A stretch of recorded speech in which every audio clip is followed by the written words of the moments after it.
Bonjour chers téléspectateurs et bienvenue dans votre chaîne MCD TV. Aujourd'hui nous entamons la 5e édition de votre émission Panorama qui choisit aujourd'hui d'investir le domaine de la femme. Aujourd'hui vous voyez, la femme est violentée, la femme est violée, la femme est battue, la femme est ostracisée et comble pour elle, il y a un projet de loi sur l'avortement médicalisé qui pour elle est un comble. Alors pour faire face à toutes ces questions, des femmes leaders se sont levées pour dire non.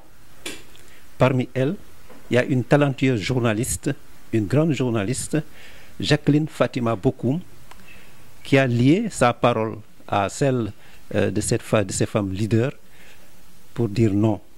Elle répond ici à nos questions. Bonjour, Jacqueline Fatima Bokoum. Jacqueline Fatima Bokoum, la grande journaliste, la femme leader. À l'occasion justement de cette journée des femmes battues, nous avons justement l'honneur et le plaisir justement de vous avoir comme invité. Voilà, femmes violées, femmes battues, femmes ostracisées, et le comble pour elles, un projet de loi qui pose problème, un projet de loi sur l'avortement médicalisé qui pose problème. Toutes ces questions, Jacqueline, qu'est-ce que ça vous fait? Oui, bonjour et surtout bonjour à celles qui nous suivent. Je parle de celles aujourd'hui parce que c'est la journée de la femme violentée. Le thème est terrible, hein. Ça prouve qu'on a encore des combats à mener qui sont très très forts. L'actualité en ce moment d'ailleurs, je pense, dessert beaucoup la condition de la femme avec tout ce qui se passe, des petites filles violées, des ex-miss harcelées et le quotidien des faits divers au Sénégal qui ramène souvent la position très fragile de la femme dans nos sociétés. Maintenant, effectivement, comme je dis souvent, c'est un combat qu'on doit mener avec les hommes, hein. On ne peut pas mener de combat sans eux, parce que c'est ça qui oppose aussi après les intérêts de chaque camp. Et je pense que les hommes, avant d'être des époux ou des conjoints, sont d'abord des pères aussi, et des grands frères de petites filles. Et on a tous besoin de protéger la petite fille, la jeune femme, la femme, parce qu'elle est l'expression, en tout cas, de la vitalité d'une société, et l'expression de sa bonne santé, de sa bonne mine aussi. Et dans un pays où les femmes sont heureuses, je pense que ça se sent. Et les Sénégalaises ont toujours eu cette réputation de femmes magnifiques, souriantes, plantureuses dans les rues de Dakar. Aujourd'hui, les regards sont souvent tristes parce que je pense que les conditions aujourd'hui d'accès à la liberté des femmes dans l'expression de leur corps, dans l'expression simplement de leur liberté, de leurs ambitions, de leur volonté personnelle, c'est un vrai débat de fond qu'il faut accepter de poser. Et je dis encore une fois, tant qu'on dira dans une réunion « Ah, il y a autant de femmes que d'hommes », ça veut dire que le problème des femmes n'est pas encore réglé et qu'on continue à nous considérer comme un quota ou comme en tout cas un genre. Et je pense qu'on est l'autre moitié du ciel et que c'est une belle moitié. Et je pense que c'est avec tout le monde qu'il faudra apprendre à nous protéger, à nous préserver. Ce problème de la maltraitance des femmes se pose un peu partout à travers le monde, bien sûr, avec des degrés d'acuité différents. Le fait que ce soit un problème majeur dans beaucoup de pays, mais qu'est-ce que cela vous fait, Jackie? Je pense que c'est juste un manque de communication à la base qui fait qu'on est opposé par rapport à des intérêts qui finalement se retrouvent, hein. Je pense que si on arrivait à communiquer de manière moins passionnelle, en respectant aussi les droits des femmes fondamentalement, je pense que ce serait une bonne chose. Parce que vous savez, le souci, c'est que les femmes aujourd'hui, elles sont scolarisées. Elles ont des ambitions de carrière, de positionnement, d'appartenir à des centres de décision par rapport à la vie du pays. Et je pense que quand vous prenez l'exemple du Sénégal, on a vu très peu de femmes qui ont réussi et qui ne sont pas arrivées divorcées à des postes de responsabilité. Comme si l'homme sénégalais était incapable de mener une carrière de femme, ou en tout cas d'aider à mener une carrière de femme. Et je pense qu'aujourd'hui, les femmes comptent autant que les hommes, en termes d'intelligence, en termes de pouvoir économique, en termes de réussite simplement. Parce qu'une femme qui réussit, c'est aussi un ménage qui s'en sort, c'est aussi des enfants qui vont bien. Le truc de chef de famille aujourd'hui, même si on ne le dit pas, je pense qu'il y a énormément de Sénégalaises qui sont chefs de famille aujourd'hui.